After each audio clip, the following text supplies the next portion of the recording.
This is the BBC. Hello. Tonight, everybody's talking about Jamie, how a documentary about a teenage drag queen inspired a bold new musical. Everybody's Talking About Jamie is based on the real story of a 16-year-old determined to go to his school prom in a dress and become a drag queen. We went into rehearsals to meet Dan Gillespie Sells, lead singer of The Feeling, and TV writer Tom MacRae, who've created this, their first musical, together with Jamie Campbell, now a 21-year-old student who was the subject of the BBC Three documentary that inspired the show. And it was clear for Dan that this drew on his own passion to tell a story about a young man he felt he knew in himself. There's a clock on the wall and it's moving too slow. It's got hours to kill and a lifetime to go. And I'm holding the story that I was excited about telling was the story of an effeminate boy who's at the heart of the story, who is the hero of the story, who is not a comedy character, who is a real character and a real human being with real feelings and real emotions. And you don't see that very often because we get turned into comedy figures. And you know what? Those kids are out there. I got the dreams, I got the style, I got the moves to make you smile. So kiss my goodbye, 'cause I'm gonna be the one. I'm on my way home. There's a line I saw in the documentary where you say, you know, I'm a gay man and I'm absolutely happy as who I am, but I'm also this sexy, glamorous drag queen. Yeah. And they are two different persona. I thought that was really interesting that you knew that early on. There's a common misconception that if a guy wants to dress up in women's clothes, oh, he's trans, he wants to be a woman all the time. It's not. It's like my art and like a job almost. So you step into that role and there's the difference. Like, I do love being a boy, although a fabulous boy with my earrings, as you can see. But I see drag as an extension of my personality. Like Fifi takes parts of my personality and blows them up and makes them even bigger and more dramatic and more camp. And it's fun to have that release through drag. And that's why drag's so amazing. You should have seen it, you should have been there. You won't believe the shit we saw the way down in there. The men were women, the girls were fellas. He did a rain, I was wearing nothing but umbrellas. There was a lady. The original documentary from 2011 for BBC Three, watching it, it struck me that there's scenes like when Jamie is practicing walking in his heels only after dark on the little wall of his backyard. That was inherently musical theatre. Were there moments like that which grabbed you? That scene you described is the seed of what has become the I Want song in scene 2, which sets up everything that Jamie wants. And it is that moment of going out in the heels but being scared to go fully into the world. And actually the rest of the show is about trying to work out how to do that. And there's lots of moments from the documentary which we took very directly, including a few lines here and there, and probably the big song of the show, He's My Boy, which is Margaret the mum singing about her son and how hard it is to be a mother as a universal experience, and particularly for her in that moment. The documentary was a great starting point, but it was only a snippet of a story. It's an hour-long documentary when we've got to do a 2-hour-long show. Yeah. So we had to fill it out, we had to create a lot of new things, we had to deepen the story, and we had to take him on a bit more of a journey.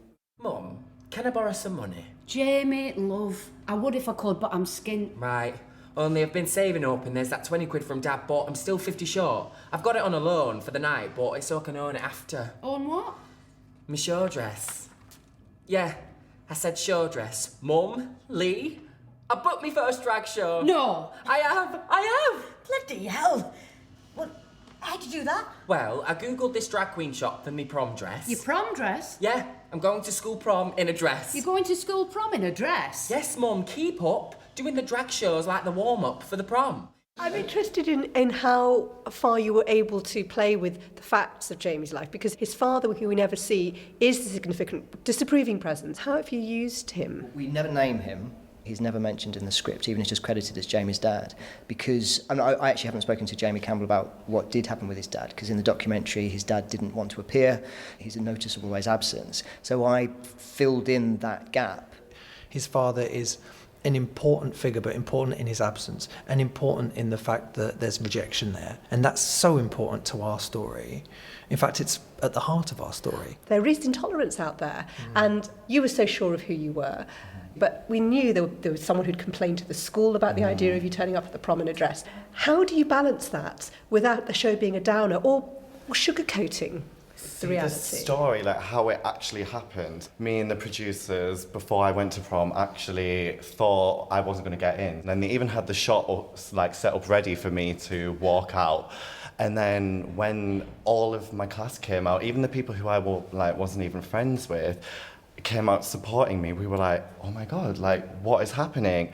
And I think that's one of the most beautiful things about the story, even though it actually happened, is the acceptance. Like, people were so shocked by how 16-year-olds could be so accepting. Even I was shocked. When we started writing this, I said, I want this to be a show my nan would watch. And my nan would struggle with the idea of a boy in a dress. She knows nothing about gender politics, but she would love the songs, she would love the dancing, she'd love the energy of the kids, she would love the working classness, which she would absolutely recognise as being like the sort of community she came from. Tell me about how you visualised the school part of this in particular, because it's all set in the run-up to your GCSEs. I grew up in Northampton, Dan grew up in London, North London, and Johnny, our director, grew up in Sheffield, which is why the show is set there.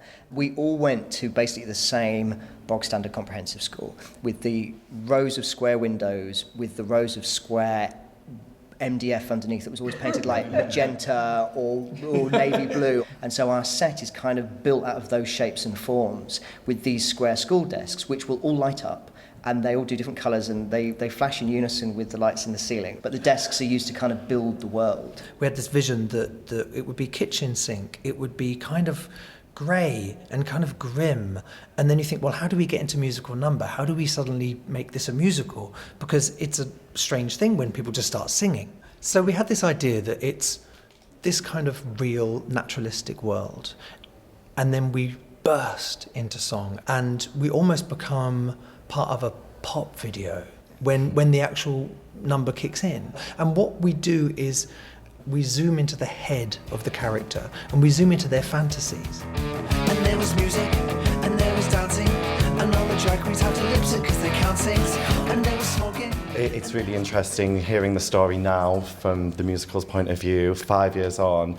It's been a good way for reflection for me, because I sort of haven't been doing drag as much as I want to, and it's sort of been a little bit of self-doubt, but now it's the musical's reminding me that I am great, I am a star, so I need to go out and do it. Everybody's talking about Jamie. Everybody's talking about Jamie. Everybody's talking about the boy in the dress who was born to impress. Everybody's talking about Jamie Campbell, Tom MacRae and Dan Gillespie Sells. Everybody's Talking About Jamie opens at the Sheffield Crucible Theatre on the 9th of February and runs until the 25th.